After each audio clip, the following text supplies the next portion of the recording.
Invitamos al doctor Adolfo Echegaray, director del programa de cirugía fetal del Hospital Universitario Austral. Gracias. Gracias. Había algunas diapositivas para ilustrar lo que voy a decir. Bueno, sé que muchos estarán cansados, así que voy a ir con ritmo. Yo no soy bioeticista ni epidemiólogo, yo soy obstetra y especialista en medicina fetal. Por favor, un segundito, doctor. Por favor, silencio, seamos respetuosos, va a exponer el doctor. Adelante, doctor. Quería a ver si me pueden poner las diapositivas.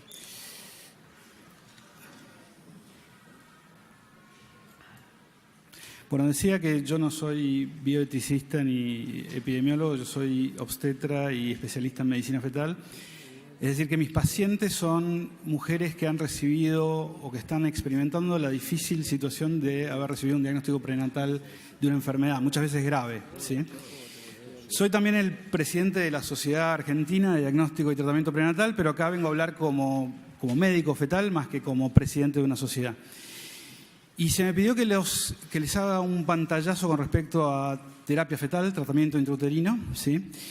Y quisiera después hacer dos breves reflexiones con respecto a la implementación práctica de esta ley y con respecto a las prioridades en la agenda de salud reproductiva. A ver si esto anda. No, ahí está. Bueno, en las últimas décadas ustedes saben que hemos experimentado una revolución en cuanto a las imágenes y a la genética prenatal. Esto nos ha permitido llegar cada vez más temprano a diagnósticos cada vez más complejos y saber más sobre lo que ocurre en el desarrollo fetal, a veces muy temprano, ¿sí? Y esto nos ha dado a los médicos algo que parecía ciencia ficción hace muchos años, que nos dio la posibilidad de poder tratar al ser humano antes de que nazca, ¿sí? La mayoría de estos tratamientos se refieren a malformaciones congénitas, ¿sí? Las malformaciones congénitas afectan aproximadamente entre el 3 y el 5% de los recién nacidos y tienen un impacto importante en la salud, en la pediatría, en la salud perinatal, porque representan el 25% de la mortalidad en el primer año de vida y el 35% de la mortalidad en el primer año de vida, ¿sí? En el primer mes de vida y en el primer año de vida. Y si bien muchas de estas enfermedades son tratables después del nacimiento, siempre que estos fetos, estos recién nacidos, nazcan en un centro con la complejidad suficiente. Muchas veces, si uno espera hasta el nacimiento, llega tarde, ¿sí? Ya se produjo un daño irreversible que produce la muerte o muchas veces discapacidad. Entonces, ahí es donde aparece la terapia fetal, que es una alternativa a esto y que debe cumplir algunos criterios muy específicos. Tiene que ser, obviamente, tiene que haber un diagnóstico temprano y certero que permita la derivación a los pocos centros que pueden ofrecer estas intervenciones. Tiene que tratarse de una patología grave que tenga una progresión inexorable hacia la muerte fetal o a la muerte perinatal, o que produzca, como dijimos, una discapacidad a largo plazo. Y desde el punto de vista de la intervención, tiene que ser una intervención efectiva que pueda corregir, detener o revertir ese daño. Tiene que ser a la vez segura para la madre. Tiene que ser realizada por un equipo de médicos que tengan entrenamiento en esto y que tengan el instrumental adecuado. Y esto es una de las limitaciones en el acceso. Y además, bueno, los papás tienen que estar, obviamente, debidamente asesorados con respecto a los riesgos y a los beneficios esperados de la intervención, ¿sí? Uno puede dividir estas intervenciones en dos grandes grupos. Están la terapia farmacológica, donde uno básicamente le da un remedio a la embarazada. Este fármaco atraviesa la placenta y beneficia al feto. La forma más frecuente de esto es el tratamiento con corticoides para reducir los efectos del parto prematuro, ¿sí? Pero hay otros tratamientos como, por ejemplo, tratamientos para las arritmias cardíacas.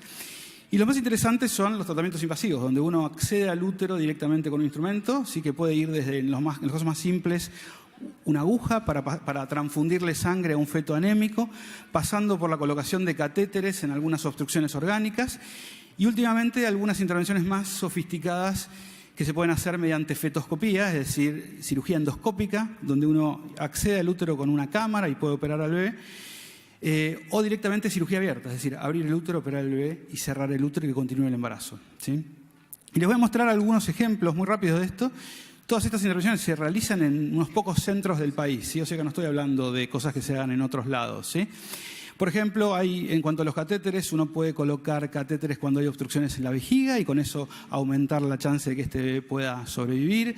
Hay también intervenciones incluso en el corazón del feto, cuando el feto tiene alteraciones en las válvulas cardíacas, y esto también aumenta la probabilidad de que esos ventrículos cardíacos se desarrollen correctamente. Y lo más interesante probablemente sean las terapias endoscópicas, ¿sí? Una de ellas fue aludida por el doctor de Uruguay, que es el tratamiento del síndrome de transfundido transfusor, que es una complicación que afecta al 10% de los embarazos gemelares que comparten placenta. En estos embarazos hay un flujo, neto de un feto hacia el otro, por lo cual uno de los bebés recibe demasiada sangre y el otro tiene demasiado poca. Y si uno no hace nada, tempranamente en el embarazo, a 18 o 20 semanas, se produce la muerte de los dos o el parto prematuro. Entonces, con un fetoscopio y una fibra láser uno puede separar la placenta, ¿sí? Interrumpir las conexiones y tratar de que vivan los dos bebés, ¿sí? Otro tratamiento endoscópico tiene que ver con la hernia diafragmática, que es cuando hay un defecto en el diafragma. Esto hace que las vísceras suban al tórax y aprieten los pulmones, y para el momento del nacimiento estos bebés suelen tener pulmones muy pequeños y no sobrevivir. Uno puede entonces, cuando hace el diagnóstico de esto y predice que este es un caso severo, colocar con un fetoscopio un balón, como un globito ocluyendo la tráquea, y eso favorece el desarrollo de los pulmones y aumenta la probabilidad de que estos bebés puedan sobrevivir. Y la intervención más compleja tiene que ver con una patología que es relativamente frecuente, que es la espina bífida. Afecta a 1 de cada 2.500 recién nacidos en nuestro país, y es un defecto en el cierre de las últimas vértebras de la espalda. Esto genera dos problemas. Por un lado, hidrocefalia, que para el momento del nacimiento hay que tratar con la colocación de una válvula, que tienen bastantes problemas a largo plazo. Y también parálisis, ¿sí? 70% de estos niños están confinados a una silla de ruedas porque para el momento del nacimiento tienen dañados los nervios espinales. Entonces, se puede ofrecer cirugía fetal. La cirugía fetal lo que hace es corrige la circulación del líquido en el cerebro y con eso reduce a la mitad la necesidad de que estos niños tengan que tener una válvula y duplica las probabilidades de que estos niños puedan caminar a los 2 años y medio, ¿sí? En nuestro hospital ofrecemos esto desde el 2014, ya hemos tenido 30 casos y ya tengo la suerte de poder mostrarles, esto no sé por qué salió así, pero estos son 2 de nuestros pacientes ya dando sus primeros pasos, ¿sí? Así que esto les da una segunda oportunidad a muchos niños que están condenados por una patología severa, ¿sí? Y el futuro de la terapia fetal no frena, ¿sí? Hay varias líneas de investigación que tienen que ver con células madres, con terapia génica para enfermedades genéticas, con cirugía robótica e incluso con placenta artificial. Lo que ven ahí es una oveja que está en una placenta, en un prototipo de una placenta artificial, y esto pronto va a empezar en modelos humanos, en estudios en humanos, ¿sí? Obviamente esto requiere diagnóstico prenatal, ¿sí? Diagnóstico prenatal temprano, porque muchas de estas intervenciones se realizan antes del límite de la viabilidad. Y acá tenemos 2 problemas. Uno es el acceso a estas intervenciones, porque a nivel mundial incluso hay pocos centros que pueden ofrecer y que tienen el entrenamiento y el instrumental para ofrecer esto. Acá en el país los centros que lo ofrecen mayormente son centros privados y están en Buenos Aires, lo cual genera una gran inequidad, obviamente, y que es algo que uno debería tratar de que se corrija. Y por otro lado está el problema del diagnóstico prenatal, ¿sí? Por ejemplo, para la espina bífida solamente el 5% de los niños tienen el diagnóstico antes de las 26 semanas, que es cuando se puede hacer la cirugía. Es decir, que aún si hubiera un equipo en el hospital público que pudiera ofrecerlo, 95% de las veces llegarían tarde, ¿sí? Entonces es una deuda muy importante de la que no se habla cuando se habla de salud perinatal. Sin diagnóstico prenatal no hay terapia fetal, no hay probabilidad, no hay chance de poder tratar estas enfermedades. Y quisiera aludir a la implementación práctica de esta ley, ¿sí? Porque esta ley propone que la mujer pueda decidir la interrupción del embarazo sin condicionantes hasta la semana 14. Ese límite es absolutamente arbitrario, no se condice con ningún hito biológico, ¿sí? A las 14 semanas no pasa nada interesante realmente desde el punto de vista del desarrollo fetal, es absolutamente arbitrario. Y bajo 3 supuestos no le pone límite a la interrupción del embarazo, que son, como dijimos, la violación, la inviabilidad fetal, que en general los médicos no usamos ese término, usamos patología fetal severa, y no define cuáles son las patologías que considera inviables, y muchas veces estas patologías no son tan fáciles de predecir la mortalidad. Y en el tercer caso, el riesgo para la salud física, psíquica y social de la madre. Obviamente cuando una mujer recibe el diagnóstico de que su bebé tiene, o su feto, si ustedes prefieren llamarlo así, tiene una enfermedad grave, está siempre en riesgo su salud psíquica, porque nadie está preparado para recibir una noticia así. Y a pesar de que algunas patologías se pueden diagnosticar antes de las 14 semanas, la gran mayoría de los diagnósticos prenatales ocurren mucho más tarde, semana 24, semana 25, cuando el feto está mucho más desarrollado. Es decir, muchas veces después de la viabilidad. Y como aludía el doctor Beruti, cuando una mujer decide que quiere interrumpir el embarazo después del límite de la viabilidad, eso implica un feticidio, es decir, una inyección letal al feto. Esa inyección no la puede dar en general cualquier médico y más allá de las cuestiones éticas, requiere un entrenamiento en intervencionismo fetal. Y justamente los médicos que tienen ese entrenamiento son los médicos que hacemos terapia fetal, lo cual genera una contradicción evidente, que es que un mismo feto puede ser mi paciente o un acúmulo de células condenado a muerte, de acuerdo a la interpretación y las decisiones de los padres, ¿sí? Y alguien también podría pedir la interrupción del embarazo a las 40 semanas, ¿sí? por ejemplo, un diagnóstico de síndrome de Down, ¿sí?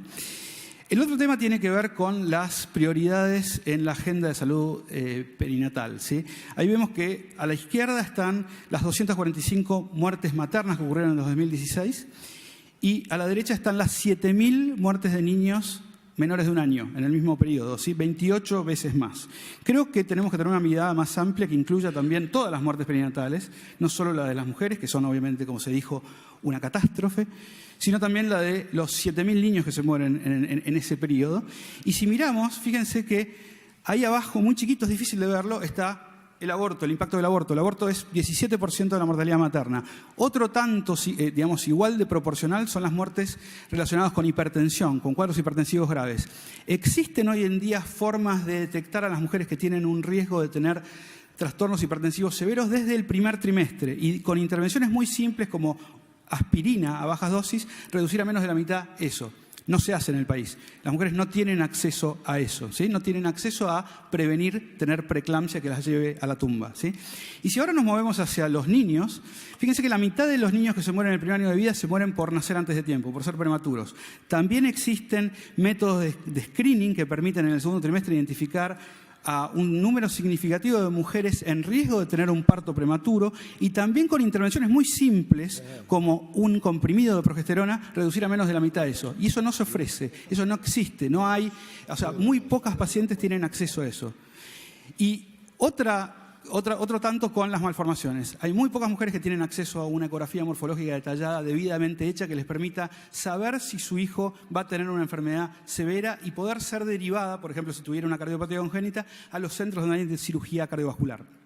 Entonces, es muy importante, obviamente, hacer esfuerzos para reducir la mortalidad materna, pero no hay que dejar de lado el elefante en este cuarto, que es la mortalidad en el primer año de vida, ¿sí? Nuestra sociedad, la Sociedad Argentina de Diagnóstico Prenatal, envió al Ministerio en el año 2015 un proyecto con una guía de práctica clínica donde se especificaba cuántas ecografías recomendábamos que se hicieran en el embarazo, quiénes eran los profesionales idóneos para hacerlas y cuáles eran los contenidos de esa ecografía. Lamentablemente no prosperó, fue cajoneada. O sea, hoy en día vivimos en un país donde ni siquiera está claro, hay consenso o recomendaciones con respecto a cuántas ecografías tiene que tener la embarazada, ¿sí? Y eso es grave.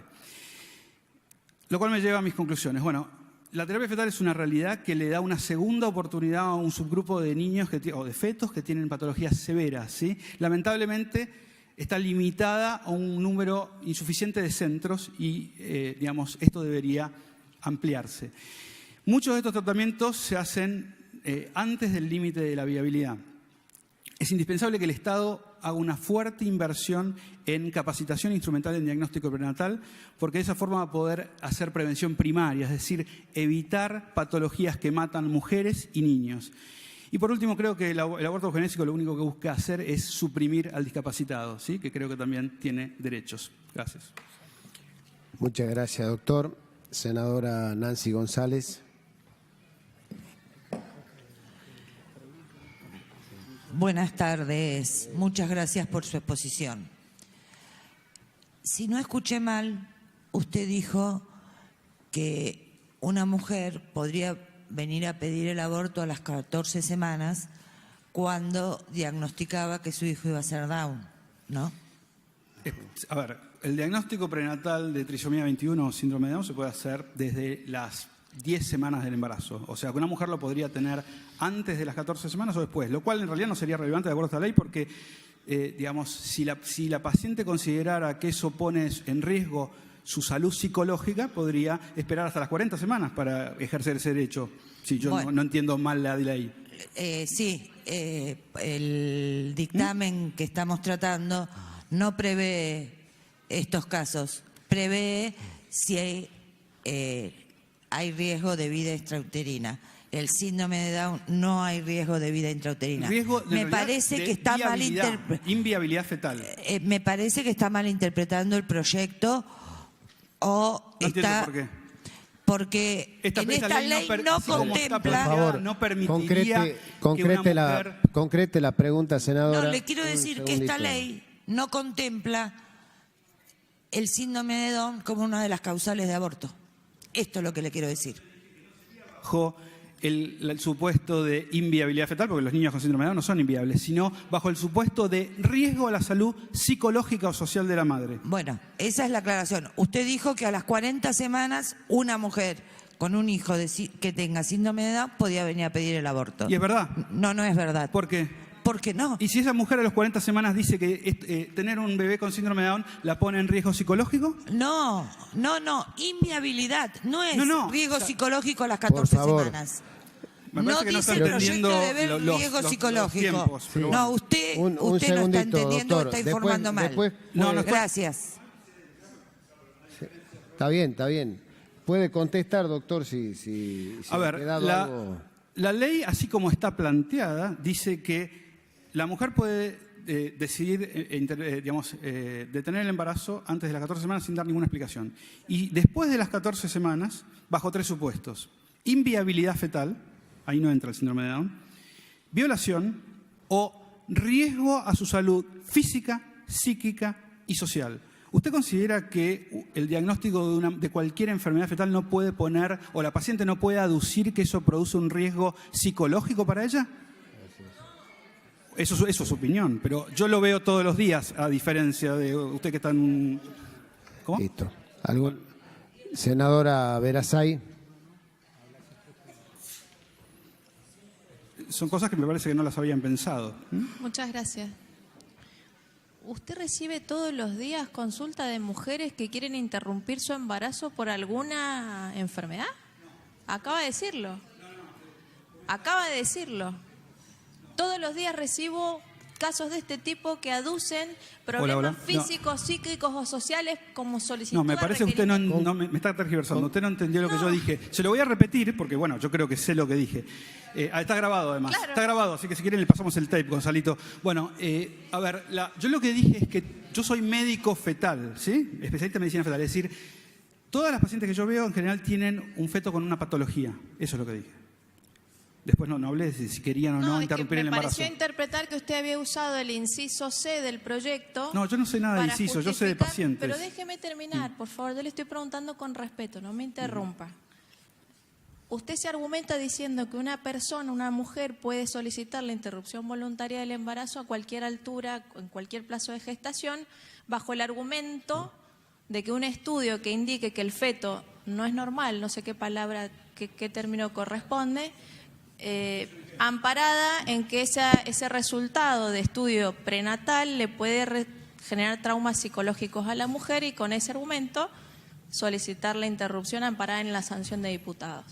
Como usted dijo que recibía todos los días esta consulta, me obliga a preguntarle si esto es así, si usted cree que una mujer todo el tiempo va a querer interrumpir su embarazo por tener una discapacidad, estar enfermo o ser inviable el embarazo, argumentando en un problema psíquico. Decir que quiero, porque es importante para nosotros que estamos discutiendo como causal. Si usted está afirmando algo que está pasando, y de la mano de esa pregunta se me viene otra, y es, ¿está bien con la mujer que acepta la maternidad? Toda la presentación que nos hizo, gracias a la ciencia, que hoy ese feto puede continuar O sea, es viable extrauterinamente durante el tratamiento de los 9 meses. Todas las técnicas que nos mostró para socorrer al feto. Pero nosotros estamos discutiendo otro tema hoy acá. Y es la mujer. ¿Usted ha atendido mujeres que han abortado? Mujeres que han, de manera clandestina, porque hasta hoy no hay justificación para esta práctica que no sea punible, salvo las 3 que contempla el Código Penal. De usted ha trabajado con mujeres en situación de vulnerabilidad, en donde decidieron interrumpir el embarazo. Si es así, ¿cómo las ha ayudado? Y si es no, ¿qué nos sugiere para ayudarla? Porque esto está bien y es fantástico, pero estamos hablando de una mujer que decidió avanzar con la maternidad, que no es el punto de discusión hoy del proyecto. Gracias. De nada. A mí se me convocó para hablar de terapia fetal y eso es lo que hice. En mi experiencia personal, la gran mayoría de las pacientes a las que yo sigo y que tienen un diagnóstico prenatal continúan con su embarazo, ¿sí? Y es de gran valentía hacerlo. Con respecto a si yo tuve la experiencia de haber tenido o experimentado pacientes que han decidido finalizar el embarazo, sí, yo trabajé en Inglaterra 3 años, trabajé en España, también en el Hospital Virgen de las Nieves, que son en 2 lugares públicos de Europa.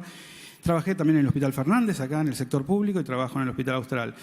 Y sí, yo he sido testigo de pacientes que, por ejemplo, han decidido finalizar el embarazo por un labio leporino en Inglaterra, ¿sí? Por un defecto en el labio. Es verdad, sí.